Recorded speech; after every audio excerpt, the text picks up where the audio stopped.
하나님의 말씀 나누겠습니다. 오늘 이 아침 우리에게 주시는 하나님의 말씀은 다니엘서 구약성경 1231페이지입니다. 1231페이지 다니엘서 1장 8절 9절 2절의 말씀입니다. 다니엘서 1장 우리 8절 9절 2절의 말씀, 우리 다 같이 자리에서 일어나셔서 8절과 9절 2절의 말씀 마음을 무두어서 한 목소리로 같이 하나님 말씀 읽겠습니다. 다니엘은 뜻을 정하여 왕의 음식과 그가 마시는 포도주로 자기를 더럽히지 아니하리라 하고 자기를 더럽히지 아니하도록 한관장에게 구하니 하나님이 다니엘로 하여금 한관장에게 은혜와 긍휼을 얻게 하시니라. 아멘. 자리에 앉으시겠습니다. 오늘은 다니엘서 1장 우리 8절 9절 말씀을 가지고 다니엘 시대의 교훈, 이런 제목으로 함께 우리 하나님 말씀 상고하려고 합니다.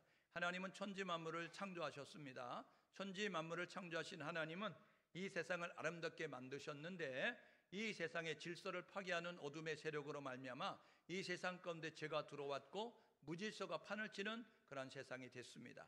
하나님께서 이 세상을 회복하시고자 아브라함을 주목하셨고 아브라함을 통하여서 민족을 이루게 만드시고 그들을 통해서 세계 역사를 바꿔가려고 하는 계획을 만드셨어요. 그래서 애굽으로 이주하게 만드셨고 국민의 숫자를 이룰 수 있도록 하나님이 역사하셨습니다.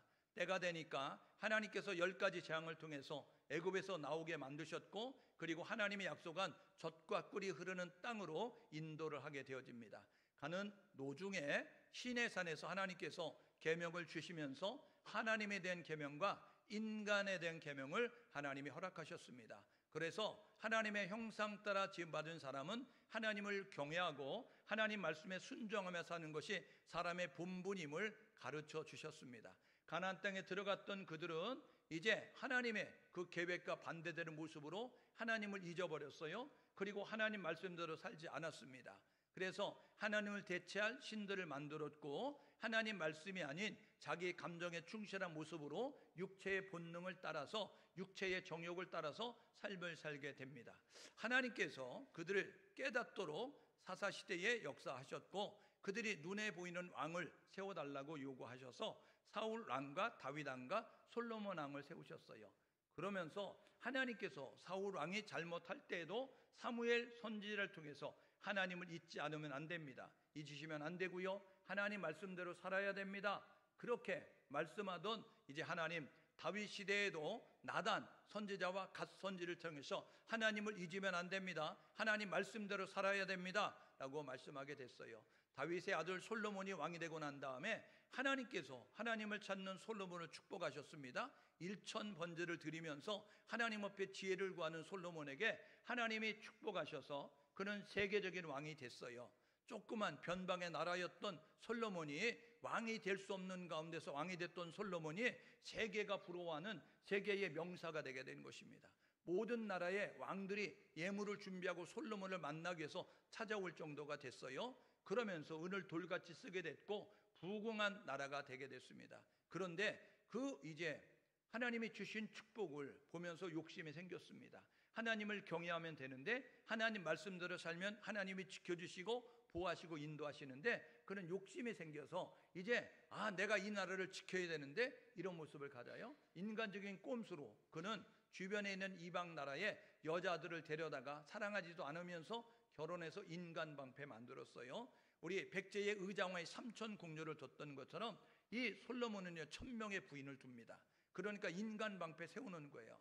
자기의 여동생이 있는데 자기의 이제 그 딸이 있는데 설마 쳐들어오겠어? 이런 모습 가지고 애굽에서 두루에서 암몬에서 모압에서 이제 그 힘이 될 만한 위험이 될 만한 요소가 있는 나라에 여자 데려다가 부인 삼아놨어요. 그러면서 박수 치는 거예요. 됐다. 이제 우리나라는 영원 무궁할 거다. 이제 우리 자식의 자식들은 고생하지 않고 삶을 살게 될 거다 라는 모습을 가졌는데 하나님께서 말씀하시는 거예요. 뭐라고 이야기하느냐면 너가 죽고 나면 나라 둘로 쪼갠다 라고 이렇게 말씀하게 되어지는 것입니다. 왜요? 하나님을 떠났기 때문이고 하나님 말씀 잊었기 때문이다 라고 이야기하는 거죠. 그 말씀 그대로 솔로몬이 죽고 나니까 나라는 둘로 쪼개졌습니다. 이스라엘은 12지파인데 10지파가 반란을 일으켜가지고 이제 솔로몬의 신하였던 여로보암 북이스라엘 만들게 됐고요. 남유다는 솔로몬의 아들 르호보암이 두 지파를 가지고 남유다를 만들었어요.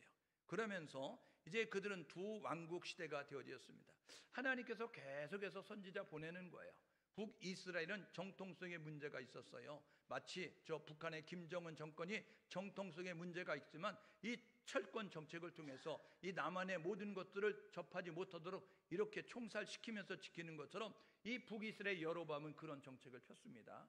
그러므로 말미암아 첫 단추 잘못 꼈던 북이스라엘은 하나님이 계속해서 선지자 보내는 거예요. 하나님께 돌아가야 됩니다. 하나님을 잊으면 안 됩니다. 하나님 말씀대로 살아야 됩니다. 엘리야 선지를 통해서, 엘리사 선지를 통해서, 요압 선지를 통해서, 그리고 호세의 아모스 선지를 통해서 하나님이 말씀하게 되어졌어요. 결국 돌이키지 않는 그들은 세계 최강국 북이스라엘은 이제 세계 최강국이었던 아수르의 멸망을 당하게 되는 거예요. 그래서 북이스라엘은 세계 최강국 아수르의 멸망을 당합니다. 그때가 언제냐? 분열 왕국이 될 때가 931년입니다. BC 주전 931년. 그런데 722년에 멸망당하니까 210년 만에 북이스라엘은 멸망당하는 거예요. 그럴 때 남유다의 왕은 누구냐? 히스기야 왕이었어요. 20명의 왕 가운데 13번째 왕인 히스기야부터 20번째 왕인 시드기야 왕 때까지 하나님은 남유다도 계속 선지자 보내게 되어졌어요. 그러면서 이제 하나님께서 말씀하게 되어지는 것입니다. 남유다는요, 이 아수르가 세계 최강국인데 옛날에 최강국이었던 애굽, 그리고 신흥 강국으로 일어나고 있는 신바벨론, 어디가 힘이 있는 나라일까?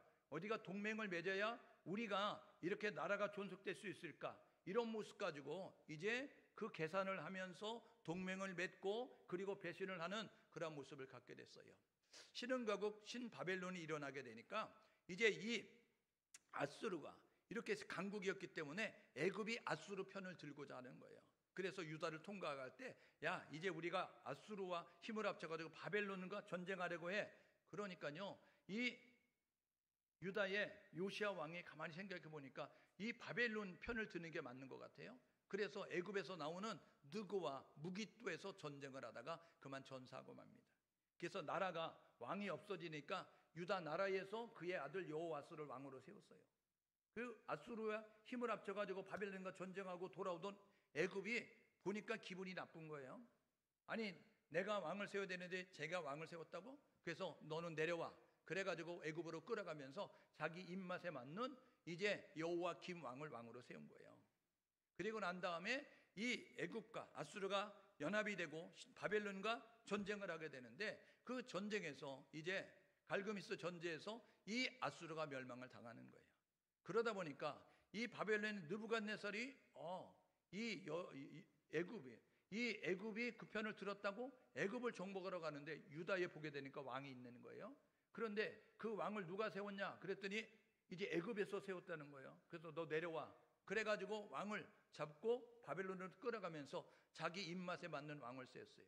이게 누구냐면 20명의 왕 가운데 19번째 왕인 여호와긴 왕을 세우는 거예요. 바벨론이 너 왕이 해. 이런 모습을 가지고 가게 됐어요.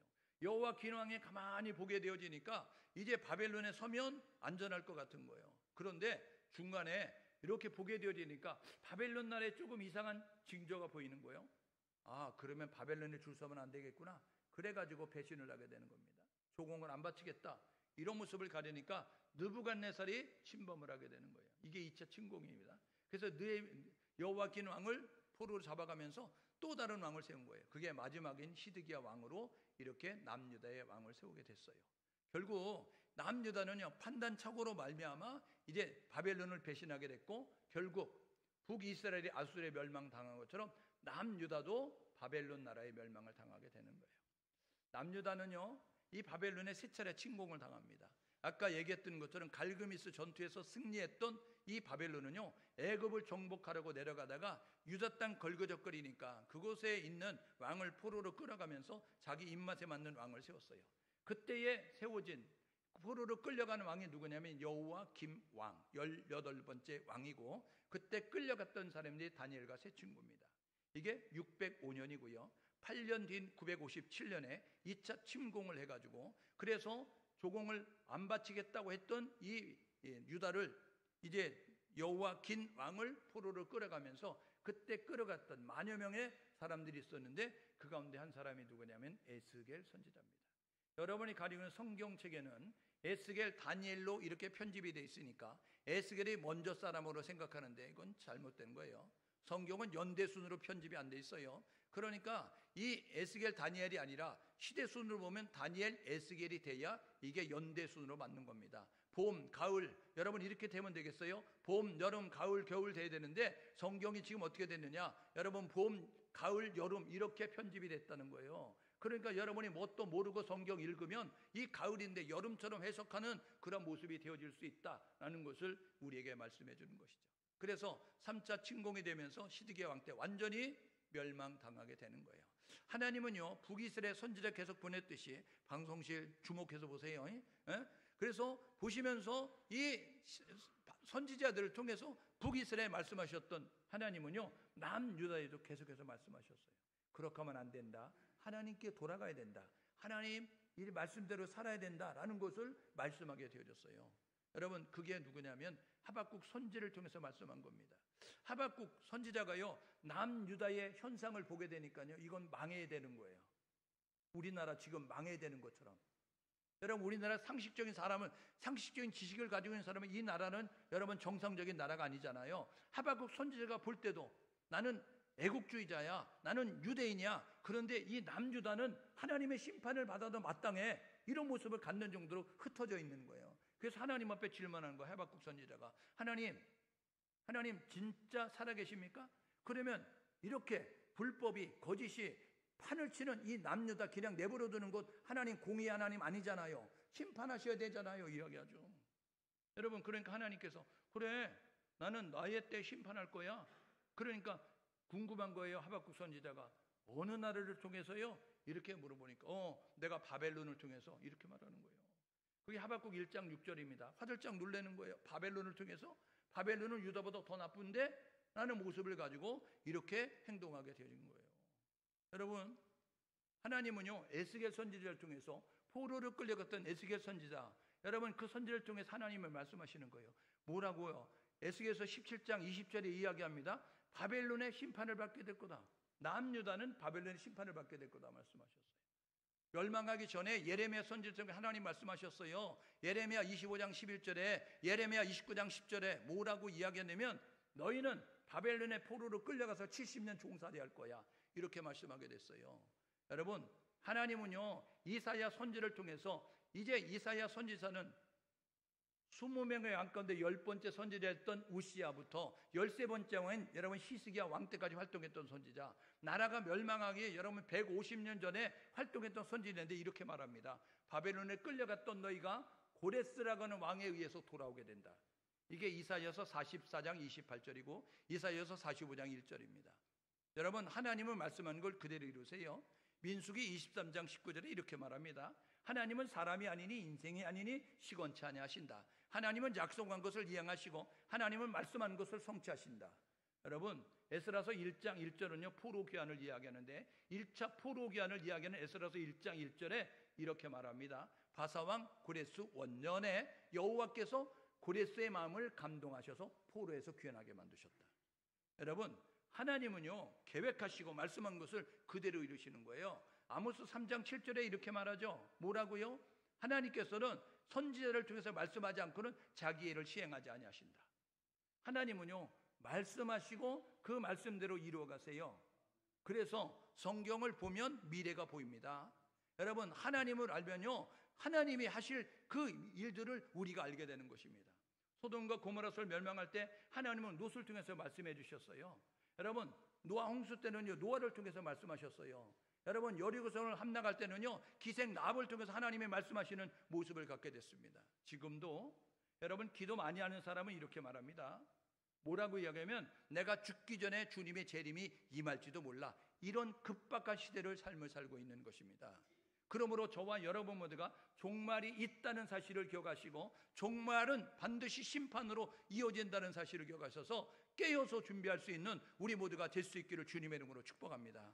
여러분 소돔과 고모라 성 멸망한다고 이야기하니까 농담으로 여겼더라. 여러분 이야기하는 것처럼 여러분 노아가 이 홍수가 있을 것입니다. 전무후무한 그런 홍수가 있을 것입니다. 이야기했더니 농담으로 여겼던 것처럼 지금 이 시대도 재림이 있습니다. 주님이 심판하십니다. 농담으로 여기는 사람이 있는데 열어주소서 노아 홍수 때 문 닫힌 문을 여러분 두들기면서 노크했던 것처럼 마지막 때에 여러분 유다서 1장 23절은 이렇게 말합니다. 불 속에 있는 사람들 끄집어내라. 베드로서 3장 7절은요 동일한 말씀으로 불사르기 위해서 남겨두셨다. 여러분 노아 홍수 때는 물로 심판하셨지만 마지막 때는 불심판입니다. 여러분 그 불에 다 태워 없어진 모습을 갖는다는 사실을 기억하셔서 불 속에 있는 사람 끄집어내라. 유다서 1장 23절은 그렇게 말하고 있는데 지옥불에 들어갈 사람 끄집어내기 위해서 최선과 열심을 다할 수 있는 우리 모두가 될 수 있기를 주님의 이름으로 축복합니다. 하나님은요 선지자께서 계속 말씀하시는 거예요. 우리가 병이 들려가면요 전조 증상이 있습니다. 지진 나려가면 전조 증상이 있잖아요. 여러분 해일이 일어나면 전조 증상이 있잖아요. 이것처럼 주님의 재림에 가까운 때 전조 증상이 있다는 것입니다. 마태복음 24장에 이렇게 말하잖아요. 종말이 어느 때입니까? 언제 그런 징조가 있겠습니까? 이렇게 이야기하니까 이런 일들이 있으면 첫째 기근과 지진과 천체의 이상과 기상이변과 그리고 이제 배교하는 일들과 적그리스도와 여러분 거짓 선지자들이 나타나면 사랑의 식어져 불법이 많아지면 돈을 사랑하고 쾌락을 사랑하고 그리고 경건의 모양을 지면 경건의 능력이 없는 모습을 가지면 그때가 마지막이다. 오늘 저와 여러분 모두가 살고 있는 이 시대가 그 시대임을 깨닫고 주님이 누가복음 18장 8절에 말씀하잖아요. 뭐라고요? 마지막 때의 믿음을 보겠느냐. 오늘 저와 여러분 모두가 형식적인 믿음 그런 명목상의 믿음 갖지 말고 달아보니 매네 대개를 우바르신 달아보고 재어보니 모자라고 부족한 모습 되지 말고 저와 여러분 모두 하나님의 저울대 올라서 합격되어져서 영원 천국에 들어갈 수 있는 모습을 가질 수 있기를 주님의 이름으로 축복합니다. 오늘 저와 여러분 모두가 그런 모습 가지고 삶을 살아야 되는 거예요. 그러니까요 우리가 티미하게 살면 안 된다고요. 정신 바짝 차리고 이제 주님이 오늘 와도 이상하지 않다 이런 시대를 살고 있으니까 주님 맞을 준비하면서 잘 준비된 모습 가지고 나아감이 우리 가운데 있어야 되는 거죠. 여러분 다니엘은요 1차 포로로 끌려갈 때 끌려갔어요.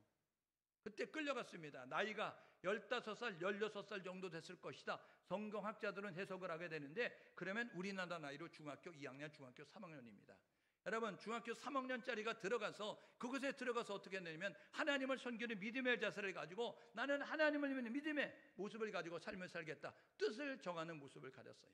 다니엘의 뜻은 뭐냐면요 하나님은 나의 심판자이시다 라는 모습을 가지고 있어요. 하나님은 나의 심판자. 그런데 그는 유다 왕족 출신입니다. 포로로 끌려갔어요. 그런데 이름을 빼앗기는 거예요. 바벨론이 이렇게 말합니다. 너 오늘부터 벨드사살이야 이렇게 말했어요. 벨은 누구냐면 이 바벨론을 섬기고 있는 주신이었던 마르둑의 아들입니다. 사람들은요 돌과 나무와 쇠와 이런 것들을 가지고 형상을 만들어요. 그리고 이게 신이라고 이야기합니다. 바벨론도 신을 만들었거든요. 마르둑 반신 반 동물의 모습을 가지고는 신을 만들고 마르둑 이렇게 이야기했습니다. 그리고 또 하나 형상을 만들었어요. 그러면서 이게 마르둑의 아들이야. 그래서 벨 이렇게 만들었거든요. 여러분 그 다니엘의 이름이 뭐냐고요? 벨드사살. 벨이 너를 생명을 보호한다 라는 뜻을 가지고 벨드사살로. 여러분 하나냐 미사엘 아사라라고 하는 다니엘의 세 친구 고유의 히브리어 이름이 있어요. 하나냐 미사엘 아사라는 여호와는 은혜로우시다. 하나님은 이제 우리 일을 도와주신다. 이런 모습을 가지고 있는 이름인데 바벨론에 가니까 어떻게 됐다고요? 너 오늘부터 사드락 메삭 아벳느고야 이렇게 되어졌어요. 이게 뭐냐면요 이 이방 신과 연관된 모습을 가지고 그 신들이 너희를 지킨다라는 모습을 가지고 이렇게 되어졌어요. 그는요 바벨론에 느부갓네살한테 끌려가서 바사왕 고레스 원년까지 활동합니다. 약 70여 년 동안 공직에 있었다. 다니엘서 1장 21절은 고레스 원년까지 이렇게 있었다라고 이야기하는데 다니엘서 10장 1절에 보니까 뭐라고 이렇게 말합니다. 고레스 3년에 다니엘이 환상을 봅니다. 그러니까 공직에 있으면서 왕궁에서 왕과 신하들과 대화를 나누면서 영향을 끼쳤던 일은 고레스 원년까지. 그런데 공직에서 내려왔지만 하나님이 고레스 3년까지도 환상을 보여주면서 90 노인이 됐음에도 불구하고 환상을 보고 그리고 미래에 되어질 일들을 보는 모습을 갖게 되는 거예요. 오늘 저와 여러분 모두가 이제 나이가 많아졌다고 이상이 흐려지지 말고, 나이가 많아졌다고 영적인 여러분 그러한 이제 둔감함이 되지 말고, 저와 여러분 모두가 시대와 영적 분별력을 가질 수 있는 우리 모두가 될 수 있기를 주님의 이름으로 축복합니다. 이 다니엘은요 90세가 돼도 환상을 본다니까요. 여러분 엘리 제사장은 어땠어요? 양지바른 곳에 앉아가지고 끄덕끄덕 졸다가 여러분 이상이 둔하여서 하나님의 음성도 듣지 못하고 이상도 보지 못하는 모습을 갖게 됐는데, 다니엘은 이 고레스 3년에도 환상을 보는 모습을 가져요. 하나님은요 자기가 할 일을 보여준다고요, 자기가 할 일을 알려주신다고요. 누구에게? 기도하는 자에게, 누구에게? 하나님께 집중하는 자에게. 우리 한국교회가 하나님이 하실 일, 한국교회 성도들이 하나님이 하실 일을 볼 수 있고 들을 수 있고 알 수 있는 영적인 실력을 갖춘 모습이 될 수 있기를 주님의 이름으로 축복합니다. 여러분 이 다니엘서는 12장으로 이루어졌어요. 이 다니엘서는요 묵시문학입니다. 묵시문학은 예언문학이라는 거예요. 앞으로 되어질 일들에 대해서 이야기를 하고 있는 거예요. 그래서 다니엘서는요 12장으로 이루어져 있는데, 여러분 1장에서 6장까지는 역사적 사건을 통해서 하나님이 교훈해 주시는 내용, 그리고 7장에서 12장까지는 이제 하나님의 꿈과 환상을 통해서 앞으로 되어질 일들을 말씀해 주고 있습니다. 그래서 2장 4절에서 7장까지는요 아람어로 구성이 되어 있어요. 왜요? 그 당시에 통용어가 아람어기 때문에 그래요. 그래서 1장에서 1절에서 2장 3절까지, 그리고 8장에서 12장까지는요 여러분 히브리어로 이제 구성되어져 있는 것을 보게 되는 것이죠.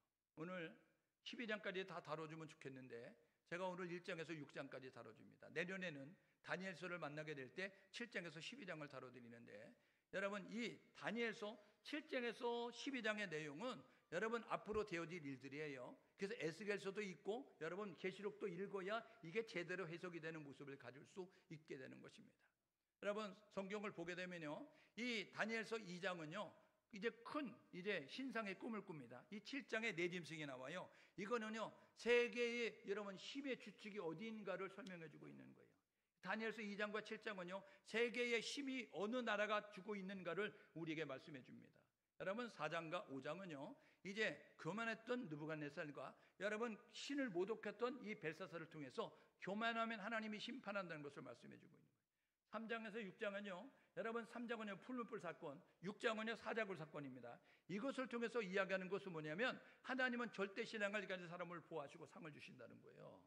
그러므로 저와 여러분 모두가 하나님을 바라보는 모습 가지고 나아감이 우리 가운데 있어야 된다라는 것이죠. 다니엘 시대의 왕은요 여러분 이렇게 우리가 성경을 보면 다니엘서는 느부갓네살이 나와요, 벨사살이 나와요, 다리오가 나와요, 고레스가 나와요. 그런데 이 왕들만 있었던 게 아니라고요. 느부갓네살은요 BC 605년부터 시작해서 이제 562년까지 있게 되었기 때문에 약 40여 년 동안 왕이 있었어요. 그 다음에 왕이 누구냐면 여러분 세계 역사를 보면 에윌 무로다, 그 다음에 네르살 사레셀, 그 다음에 라바시 말뚝, 그 다음에 나보나투스, 이런 왕들이 있게 되었어요. 그리고 바벨론의 마지막 왕이 누구냐면 벨사살 왕입니다. 여러분 성경에는 이 느부갓네살과 벨사살이 나오니까 이 다니엘서 1장에서 4장까지는 느부갓네살 왕이 나와요. 그리고 5장에서 벨사살 왕이 나오니까 여러분들이 성경만 읽으면 어떤 모습을 갖냐면 바벨론이라고 하는 나라는 느부갓네살 다음에 벨사살, 그래서 멸망을 행하는 것보다 라는데 세계 역사는 그렇게 말하지 않는다고요. 그 사이에 저렇게 왕이 있었다는 사실을 우리에게 알려주고 있는 거예요. 그래서 그 왕 다음에 이제 다니엘서 5장에 보니까요 그가 그날 밤에 암살을 당합니다. 암살시켰던 이 벨사살을 암살시키고 왕이 됐던 사람이 누구냐면 다리오, 그리고 이 다리오를 정복하고 왕이 된 사람이 누구냐면 고레스. 이게 세계 역사가 우리에게 알려주고 있는 내용이에요. 그래서 1장에서 4장은 느부갓네살 왕 때, 5장은 다리오 왕 때, 여러분 7장과 8장은 이 벨사살 원년 때 있었던 일을 이야기하는 것이고요, 6장과 9장은 다리오 왕 때 있었던 일이고, 그리고 10장과 12장은요 고레스 왕 때 있었던 일이에요.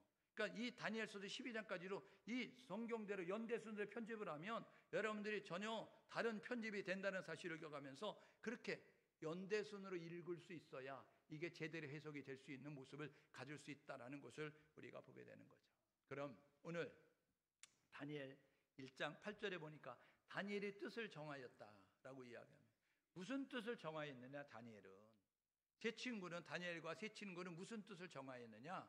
하나님의 사람으로서 정체성을 잃어버리지 않겠다는 거예요.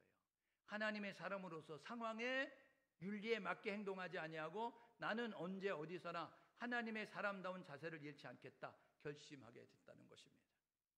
그래서 이렇게 결심하는 거예요. 첫 번째가 뭐예요? 하나님의 사람임을 잊지 않겠다. 나는 그리스도인이다 라는 사실을 기억하겠다는 것입니다. 오늘 저와 여러분 모두가 우리 한국교회가 잊지 않아야 될 것은, 한국교회 성도들이 잊지 않아야 될 것은 나는 그리스도인입니다. 나는 하나님의 사람입니다. 사실을 잊지 않기를 주님의 이름으로 축복합니다. 한번 따라해 보실래요? 나는 하나님의 사람입니다. 여러분, 교회 속에서 하나님의 사람이라고 100번 말하면 소용이 없어요. 여러분이 어디서 가서 말을 해야 되면 여러분의 삶의 현장, 직장에 가고 농장에 가고 학교에 가고 사회 속에 들어가서 세상 속에서 나는 하나님의 사람입니다, 나는 그리스도인입니다 라고 정확히 말할 수 있는 우리 모두가 될 수 있기를 주님의 이름으로 축복합니다. 교회 안에 여러분 성도로 머무르면 안 된다고요. 소금단지 안에 소금은요 역할을 못하는 거예요. 소금단지의 소금은요 소금이 들려져서 배추 속에 들어가야, 국 속에 들어가야 여러분 역할을 감당하는 것처럼 우리 믿음의 사람들은 세상 속에 들어가서 역할을 감당해야 되는 거죠. 두 번째 뜻을 정하였어요. 무슨 뜻을 정하였겠어요? 나는 하나님의 사람이야. 이것을 잊지 않는 그들은 나는 하나님의 말씀이 삶의 기준이다, 나는 하나님의 말씀대로 행동한다 라는 것을 결단했다는 것입니다. 오늘 저와 여러분 모두가 하나님의 말씀이 삶의 기준이 되는 우리 모두가 될 수 있기를 주님의 이름으로 축복합니다. 말씀이 가라면 가야 합니다. 말씀이 서라면 서는 것이에요. 말씀이 하라면 하는 것입니다. 말씀이 하지 말라면 하지 않는 것입니다. 여러분 사도행전 8장에 보게 되면요, 스데반의 그 순교 사건을 통해서 예루살렘 교회가 흩어졌어요. 그때 빌립 집사가 사마리아로 갔어요. 사마리아에서요 열심히 복음 전했어요. 그래서 많은 열매가 맺혀졌어요. 전도의 열매가 맺혀지고 치유와 은사가 막 나타나면서 그 성이 큰 기쁨이 회복됐어요. 그런데 하나님이 뭐라고요? 빌립 광야로 이렇게 말씀했습니다. 그때 빌립이 어떻게 했어요? 광야로 나아가는 거예요. 여러분 이게 순종입니다. 내가 원하는 것을 하는 것이 아니라 주님이 말씀하면 이해가 안 돼도 순종하는 거예요. 하나님 말씀대로 행하는 거예요. 사마리아 성에 할 일이 많았지만 그가 그것을 내려놓고 말씀에 순종해서 광야로 갔더니 에디오피아 내시를 만나서 에디오피아 나라에 복음이 전달되게 만들었어요. 저와 여러분 모두가 순종하면 하나님의 역사하심을 보십니다. 그래서 제사보다 나은 것이 순종이라고 말하는 거예요. 사무엘상 15장 22절에 순종이 제사보다 낫고 듣는 것이 수양의 기름보다 낫다. 저와 여러분 모두가 하나님 말씀 듣고 그대로 순종하셔서 우리가 형식적으로 성전 뜰만 밟고 예배를 드리면서 거룩 여러분 경건의 모형을 가지고 그런다고 하나님 받는 것이 아니라고요.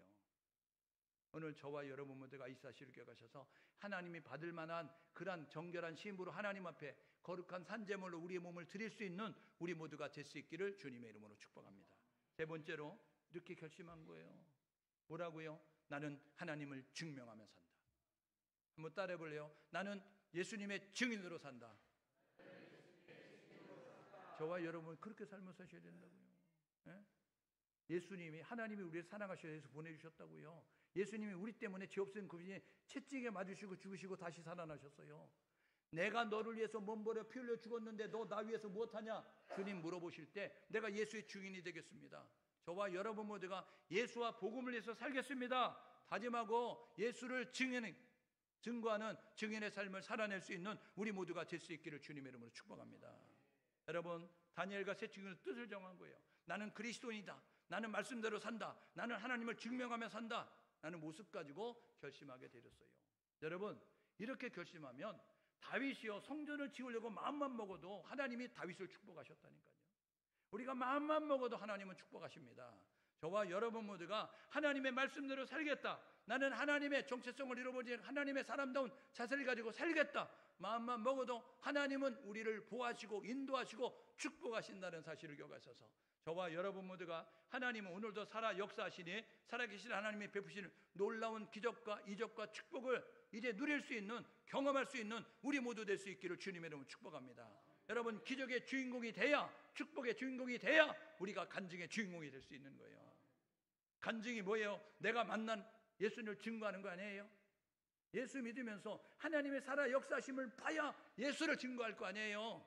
오늘 저와 여러분 모두가 오늘도 역사하시는 하나님, 내가 할 수 없는 것을 이루시는 하나님, 사람이 할 수 없는 거 하시는 하나님을 경험하셔서 진짜 하나님 살아계셔. 문제 가운데 있는 사람들에게 찾아가서, 질병 가운데 있는 사람에게 찾아가서, 어려움 가운데 있는 사람에게 찾아가서 예수가 해답이야, 예수 부르면 돼, 예수 믿으면 돼 라고 힘있게 말할 수 있는 우리 모두가 될 수 있기를 주님의 이름으로 축복합니다. 한번 따라해 보실래요? 예수가 인생의 해답입니다. 옆 사람에게 힘주어서 말해보세요. 예수가 해답입니다. 앞뒤 사람에게 인사해 주시는데, 격려해 주시는데, 당신의 문제는 예수 만나면 끝납니다. 네, 그래요. 예수님이 여러분의 문제까지 오시면, 예수님이 여러분의 삶 가운데 오시면 끝나는 거예요. 저와 여러분 모두가 그래서 예수가 어디 계신가를 살펴봐야 돼요. 내 안에 오셨나? 나하고 함께 하시는가? 예수가 함께하면 게임 오버. 끝났어요. 망할래야 망할 수 없는 존재, 패할래야 패할 수밖에 없는 존재. 우리는 승리할 수밖에 없고, 우리는 형통할 수밖에 없고, 우리는 잘 될 수밖에 없는 존재라는 사실을 기억하셔서 예수와 함께 하셔서 저와 여러분 모두 한 번뿐 인생 기뻐하며 즐거워하며 감사하며 그리고 찬양하며 살 수 있기를 주님의 이름으로 축복합니다. 여러분, 이 다니엘이 이렇게 뜻을 정하니까 하나님이 어떻게 했어요? 이런 축복을 주세요. 보십시오. 다니엘이요, 이 은혜와 긍휼을 얻게 하셨다고요. 오늘 9절, 환관장에게 구하였어요. 9절에 보니까 하나님께서 환관장에게 은혜와 긍휼을 베풀도록 해주셨어요. 여러분, 우리가 하나님의 마음을 기쁘게 하면 하나님이 우리의 놀라운 일을 행하시는 거예요. 여러분, 그래서 이제 그 왕실학교에 여러 이 바벨론이 점령한 나라의 모든 그 유능한 인재들을 다 모아놨어요. 여러분, 영재학교에 들어간 거예요. 바벨론 교육을 시켜가지고 바벨론의 그러한 이제 그 앞잡이를 만들어야 되겠다라는 모습 가지고 들어왔는데, 이 다니엘과 세 친구가 이 영재학교에 들어갔는데 어떻게 됐다고요? 하나님이요, 뜻을 정하니까요, 이 다니엘과 이 세 친구에게 지혜를 주셨습니다. 야고보서 1장 6절에 누구든지 지혜가 부족하거든 후회지시고 꾸짖지 않는 하나님. 여러분, 지혜는 하나님이 주시는 거예요. 잠언 2장 6절에 하나님께서 여호와께서 지혜를 주신다 이야기하는 거예요. 여러분, 지식이 아닙니다. 지식은 배워서 하는 거예요. 그런데 이 정보, 이 지식들을 응용할 수 있는 지혜는 하나님이 주시는 거예요. 그런데 이 지혜를 몇 배나 줬다고요? 10배나 줬어요. 10배. 여러분, 이거는 비교가 안 되는 거예요. 이거는 게임이 안 된다는 거예요. 아무리 세상 사람들이 노력을 해도 따라올 수 없는 그러한 경지에 이르는 그러한 지혜를 하나님이 주셨다. 희한한 능력을 주셨는데 꿈도 해석할 수 있는 능력을 주시는 거예요. 그래서요, 다니엘은 나라가 바뀌어 왕이 바뀌어요. 그런데 꼭 필요한 사람이 되는 거예요. 중요한 사람이 되는 거예요. 정권이 바뀜에도 불구하고 그 전 정권의 사람인데 현 정권에서 필요한 거예요. 현 정권의 사람인데 다음 정권에서 필요한 사람이 될 수밖에 없는 것은 하나님이 함께 하셨기 때문인 거예요. 왜요? 다니엘이라면 안 되는 거예요. 다니엘의 세 친구가 아니면 이 문제를 풀 수 없는 거예요. 문제가 있으면 사람들을 모았다니까요. 자기 측근들을 모았다니까요. 야, 모여봐. 이거 어떻게 돼? 근데 해답이 안 나오는 거예요. 그러면 다니엘을 찾아요. 다니엘 오면 해결이 되는 거예요. 느부갓네살도 그랬죠. 벨사살도 그랬죠. 여러분, 다리오도 그랬죠. 여러분, 모든 나라의 왕들이 어려울 때마다 다니엘 어디 있어? 다니엘 찾아봐. 이런 모습 가지고 구하는 모습을 가졌어요. 저와 여러분 모두가 한국 교회가 그런 교회가 돼야 될 줄 믿습니다.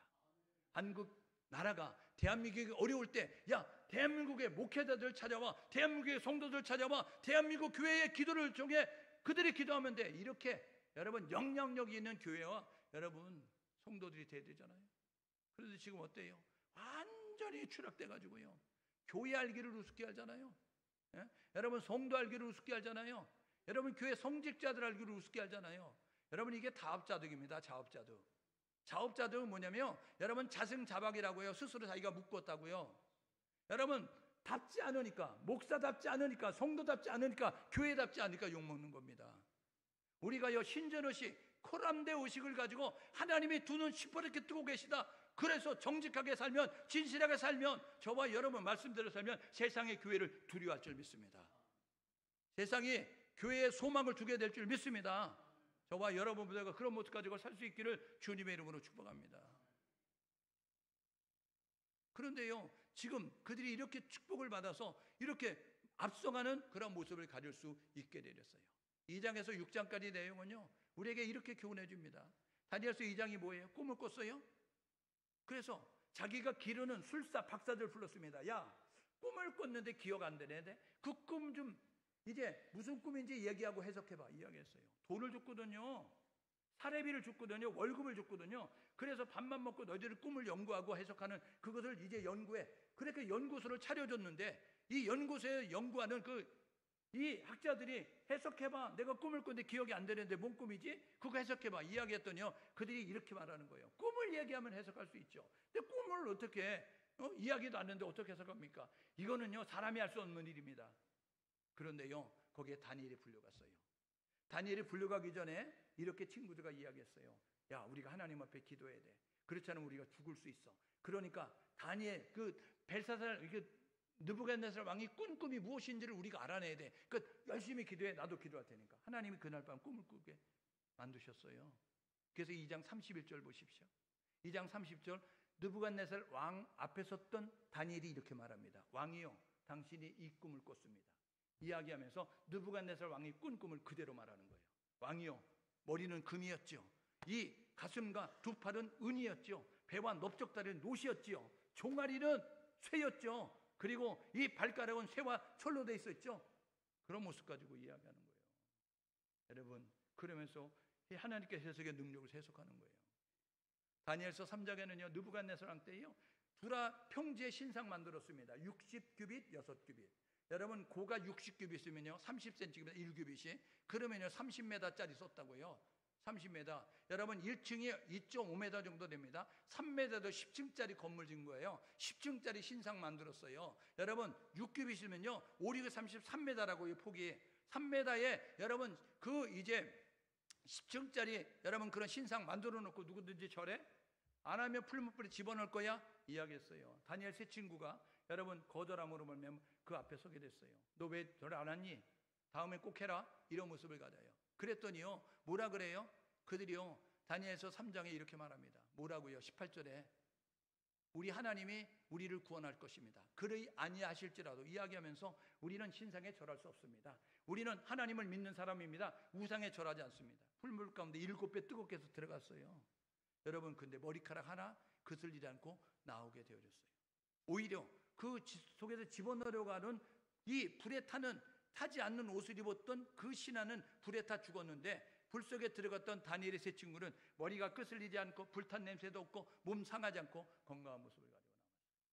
여러분 다니엘서 4장에는요 느부갓네살이 또 꿈을 꿉니다. 큰 나무. 그래서 가지가 많고 이제 이렇게 내려오니까 새들이 와서 짐승이 와서 깃들이는 모습을 가져요. 그런데 그게 밑둥이 잘립니다. 그리고 난 다음에 이제 그것이 7회를 지나고 난 다음에 다시 회복되는 모습을 가졌어요. 다니엘을 불렀어요. 이게 무슨 꿈이냐 이야기했더니 이거는요 왕에 대한 꿈입니다. 왕이요 하나님께서 겸손하기를 원하십니다. 겸손해야 됩니다. 이렇게 말했어요. 그런데요 12날 지난 다음에 1년 지나기도 전에 느부갓네살이요 승승장구하는 거예요. 나라가 태평한 거예요. 그러니까요 엉덩이에 뿔 났어요. 뭐라고 이야기하냐면 이렇게 말합니다. 다니엘서 4장에 뭐라고 이야기하면 야 내가 이것을 이루었어. 이런 모습 가지고요 이 권세와 능력을 자랑하는 모습을 가져요. 하나님께서요 그를 정신병자 만들어서 7년 동안 여러분 그렇게 이제 비참한 인생을 살게 만들고 그 다음에 7년 뒤에 회복되게 만드셔서 하나님이 진짜 위대하시고 하나님이 주신 것이다 라고 하나님을 고백하게 만들었어요. 5장은요 마지막 벨사살 왕이요 그 성전 기명의 그릇을 가지고 술을 부어 마시고 그리고 하나님의 이름을 모욕하면서 이방신을 찬양하는 모습을 가져요. 야 이스라엘의 신은 힘이 없나 봐. 그러니까 이렇게 포로를 끌려오고 이렇게 이제 이스라엘이 포로를 끌려오게 만들었지. 이런 모습 가지고 있었어요. 그때 벽에 글씨가 나타나 쓰나요. 메네 대가로 벌신 달아보고 재어보니 모자라고 부족하다. 너희 시대 끝났다. 그날 밤에 벨사살 살해당하는 거예요. 여러분 다리오 왕 때 이제 이 다니엘이 수승장구하니까 이 바벨론의 신하들이 배가 아픈 거예요. 그래가지고 어떻게든 없애야 되겠는데 근데 조사를 해봐도 이게 뇌물도 안 먹어. 이게 불법도 안 저질러. 너무 청렴결백한 거예요. 그래서 어떻게 걸 수가 없는 모습을 가졌는데 딱 하나 걸 수 있는 게 뭐냐면요 저가 믿는 하나님 앞에 매일같이 기도하더라. 하루에 3차례씩. 그러니까 그러면 30일 동안 이 종교적인 행위를 하는 사람은 사제골 속에 집어넣자고 왕에게 그렇게 이제 우리가 부탁을 하자. 그래서 왕의 허락을 받았어요. 그리고 방을 붙인 거예요. 누구든지 지위과를 막론하고 종교적인 행위를 하면 한 달 동안 이제 사제골 속에 집어넣는다. 근데 다윗이 걸려들었어요. 그래가지고 사제골 속에 들어가는 거예요. 여러분, 사자의 밥이 될 수밖에 없는 거예요. 그런데 전능하신 하나님이 사자의 눈과 귀를 가렸어요. 그래서 사자의 눈이 뭐니까요, 이 다니엘이 사자골 속에 던져지는데 풀더미로 보이는 거예요. 여러분, 코를 막으시니까 사자의 코가 막히니까 이게 사람 냄새가 안 나는 거예요. 그래서 사자골 속에 던져진 다니엘을 보면서 그냥 사자들이 저쪽에서 그냥 잘 잤어요. 그날 밤 자고 난 다음에 다니엘이 나왔어요. 그리고 다니엘을 모함한 사람들이 그 사자골 속에 던져졌어요. 성경은 뭐라 그러냐? 여러분, 다니엘서 6장에 보니까요, 그들의 발이 땅에 닿기 전에 사자가 우두둑 씹어먹었다 이야기하고 있습니다. 여러분, 하나님께서요, 하나님의 절대 신앙을 가지고 있는 사람을 보호하시고 하나님께서 상 주시는 것을 우리가 보게 되는 거죠. 다니엘서 1장에서 6장이 우리에게 주는 교훈이 뭐냐? 그것은 뭐냐면, 뜻을 정하면 믿음의 사람답게 살겠다고, 나는 신앙의 양심을 따라 행동하겠다고, 나는 하나님의 살아계심을 증언하며 살겠다고 결단하면 하나님께서 이제 역사의 주관자가 되셔서 우리의 삶을 이끄신다는 것입니다. 오늘 저와 여러분 모두가 우리 믿는 하나님은 창조주십니다. 그분은 이제 우리의 역사의 주관자가 되시는 거예요. 모든 것이 그분의 손 안에 있어요. 살고 죽는 것이 그분의 손 안에 있고요, 우리가 흥하고 망하는 것이 그분의 손 안에 있다고요. 잠언 16장 9절에 이렇게 말합니다. 뭐라고 이야기하느냐? 잠언 16장 9절에 사람의 마음으로 그 길을 계획해도 그 걸음을 인도하시는 하나님이시다. 시편 127편 1편에 이렇게 말합니다. 뭐라고요? 사람이 여호와께서 함께하자면 세우는 자의 수고가 헛되고 여호와께서 함께하자면 파수꾼의 경성함이 허사로다. 하나님이 함께하셔야 된다는 거예요. 그래서 인간의 생사화복을 주관하는 분이 하나님, 우리가 믿는 하나님이 모든 것을 주관하신다고요. 성공하기 원하십니까? 승리하기 원하십니까? 형통하기 원하십니까? 건강하기 원하십니까? 하나님을 찾으십시오. 하나님을 부르십시오. 하나님과 함께 하십시오. 그러면 하나님께서 여러분에게 건강도 주시고 형통도 주시고 승리도 주시고 성공도 주시는 모습을 갖는 거예요. 여러분, 3장 푸른불 사건을 통해서 우리에게 주는 교훈은 뭐예요? 하나님을 믿는 믿음의 신앙을 가지면 하나님이 보호하시는 거예요. 광야길을 걸을 때도 구름기둥 물기둥으로 인도하셨던 하나님, 그 하나님은 저와 여러분들과 광야길 같은 세상을 걸어갈 때도 우리를 혼자 내버려 두지 아니하시고 보호하신다 라는 사실을 기억하셔서 불물 가운데서 건져주시는 하나님 은혜가 여러분의 삶 가운데 넘칠 수 있기를, 날마다 일어날 수 있기를 주님의 이름으로 축복합니다. 다니엘서 4장을 통해서 우리에게 주는 교훈은 뭐냐? 여러분, 교만하지 말라는 것입니다. 잠언을 보게 되어지니까요, 잠언 16장 18절에 교만은 패하고 망하는 게 지름길. 여러분, 야고보서에 보니까 하나님은 교만한 자를 물리치시고 겸손한 자에게 은혜를 주신다. 저와 여러분 모두가 우리의 삶의 주어는 하나님이 될 수 있기를 주님의 이름으로 축복합니다. 하셨어요? 하나님이 하신 거라고요. 하고 있어요? 하나님이 하시는 거라고요. 여러분이 할 것입니까? 하나님이 하신다고요. 그래서 하나님이 하셨습니다. 하나님이 하십니다. 하나님이 하실 것입니다. 하나님이 주어가 돼야 되지, 은혜가 떨어지면 뭐라 그러면 내가가 나오는 거예요. 내가가 나오면 망하기 시작하는 겁니다. 내가가 나오면 하나님의 손 떼는 거예요. 그러면 비참해지는 것입니다. 오늘 저와 여러분 모두가 하나님이 주어가 되는 삶이 될 수 있기를 주님의 이름으로 축복합니다. 따라하십시오. 하나님이 하셨습니다. 하나님이 하십니다. 하나님이 하실 것입니다. 여러분, 하나님만 기억하고 하나님만 여러분 고백하고 하나님만 높일 수 있는 우리 모두가 될 수 있기를 주님의 이름으로 축복합니다. 여러분, 벽에 쓴 글씨 그게 뭐예요? 여러분, 하나님을 망령되이 잃고 하나님을 무시하고 모욕하면 하나님이 심판한다는 거예요. 이사야서 42장 8절에 이렇게 말합니다. 나는 내 영광을 다른 자에게, 내 찬송을 우상에게 빼앗기지 아니하리라. 여러분, 하나님은요, 하나님의 영광을 가로채는 것을 견디지 않아요. 그냥 침묵하지 않는다고요. 하나님을 찬송해야 되는데, 이사야서 43장 21절에 내가 내 백성을 지었나니, 나를 위하여 지었나니 나를 찬송하게 하려 합니다. 우리의 존재의 목적은 하나님께 영광 돌리는 거예요. 하나님이 하신 일을 기억하고 하나님이 하신 일을 기대하면서 찬송으로 나아가는 우리 모두가 될 수 있기를 주님의 이름으로 축복합니다. 그래서 벨사살이 그날 죽는 거예요. 왜요? 하나님을 모욕하니까, 하나님 앞에 영광 돌리지 아니하는 모습을 갖게 되어지니까. 여러분, 하나님이 심판하시는 모습 같죠. 다니엘서 6장을 통해서 우리의 주는 교훈은, 다니엘은 하나님이 상을 베풀어 주시는 거예요.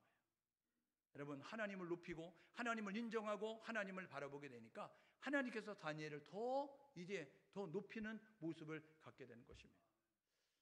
디모데후서 3장 12절에 이렇게 말합니다. 그리스도 예수 안에서 경건하게 살고자 하는 핍박을 겸하여 받으리라.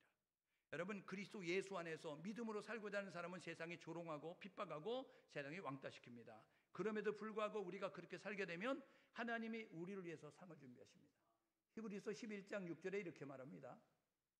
하나님께 나아간 자는 반드시 그가 계시다는 것을 믿어라.